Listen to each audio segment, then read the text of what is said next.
gentlemen, in 2011, McKinsey and the IFC conducted research that showed that there was a $2 trillion funding gap in supply and demand for funds that needed to go to SMEs so they could grow. That meant $2 trillion that was not being used to advance growth.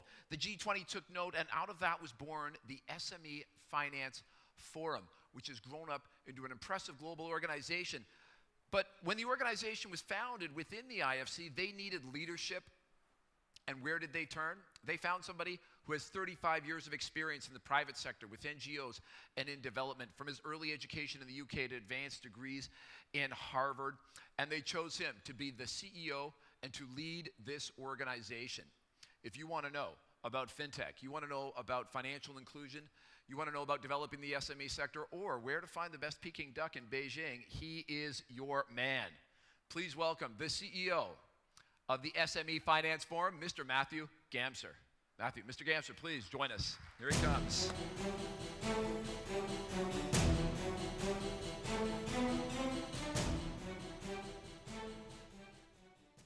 Thank you, Andrew. Good morning, everybody, excellencies, angels, entrepreneurs. I'm greatly honored to be asked to address this forum. I'm a little intimidated following the first two speakers because I'm neither, well, the first three speakers, because I'm neither an angel investor right now. I have been an entrepreneur, and I'm not a crypto investor at the moment, although I think I'm very excited about it from the first two speeches. And also I'm a lot older than the last two speakers, and that's why I'm wearing a tie. But what I wanted to do is step back a little bit and talk about why I believe in angels and why I am so honored to be addressing this program. As Andrew said, we did some work in 2011 with McKinsey and the IFC about the gap in emerging markets. I'm also very pleased to see that there are so many people here from emerging markets, because the opportunities in emerging markets are really extensive, and I'm very pleased that people like Dushan are moving out to Singapore from Europe. Not that Europe isn't full of great opportunities, same with North America, but the emerging markets are where my heart is and where I've spent the bulk of my career. We did this report in 2011. It attracted a lot of attention because we suggested that the gap in financing for SMEs around the world was north of $2 trillion. And we took, over the last 5 years, quite a bit of complaints and criticisms. And to be fair, at the time with the data we had to be doing some pretty heroic extrapolations. So last year, with the aid of some much brighter minds than mine in the World Bank Group, the IMF, and other places, and with a lot better data from the likes of Bureau van Dijk or the Orbis database and others, we tried to recalculate this. And lo and behold, when we just took the formal micro, small, and medium enterprises in emerging markets, we found that the gap was not 2 trillion, it was more than 5 trillion. And when we add the informal sector, it goes to close to 9 trillion. That gap is present in all the major regions of the emerging markets. And very important, the gap for women entrepreneurs alone is over $1.7 trillion. As you heard already from Baybars, a very often neglected segment. So it's great that you all are here and you all are keen, because the opportunity is immense. And if we added in the developed countries, we would increase these numbers substantially. I just don't have the data to do that right now.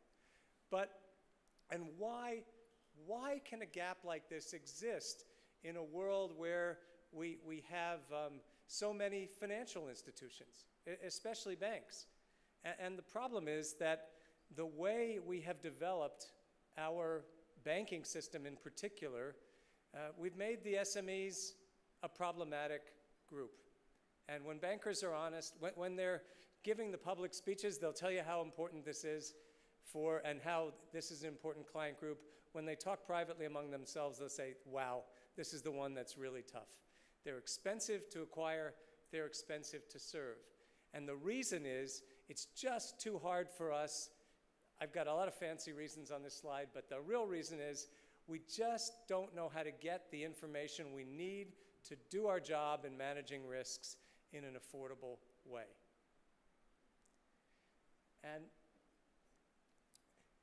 But at the same time, we know that SMEs are where the jobs are. We also know that younger firms tend to grow faster. So we not only need to find ways to solve our information problem, but we also need ways to find a way to get information on firms and entrepreneurs who haven't been doing it as long. Wow, how in the world do we do that? And at the same time, we also need a different sort of financing. I mean, I'm bringing coals to Newcastle, as we say in English here. At the life cycle, when businesses are at their most dynamic, things like straight debt, which are the main instruments that a banker would use, are often not the best product. So if we look across the life cycle, we see that in that crucial first 3 years, groups like Angels are there with the right product at the right time. So why haven't we solved this problem? Well, unfortunately, while I think Angels are great and they're bringing the right product to the right market, Angels suffer from the same expensive to acquire, expensive to serve problems, or at least they and you have. So we look at the advantages. It's the right tools. It's the right focus, the right target group of enterprises. But up until now, and you just started hearing about ICOs and tokens, things could change very fast, a very labor-intensive strategy, and one that's, in the case of many Angels, not the ones in this room, it's a very isolated process. At the same time, we have a whole new group of institutions arising because there's all sorts of new data about SMEs coming into the world. There's data from electronic payments that more and more SMEs are going into. There's data from work on social media that more SMEs are using. And there's data from software like cloud accounting services that provides even more information. So suddenly, there might be data that without the labor-intensive way of going out and spending a lot of time, we could find more affordable ways. And there are, if Angels don't do it, there are companies that are offering and starting to lend in this system. And if that's not enough, then there's some big tech companies that have started out in other areas, and now they're moving into finance.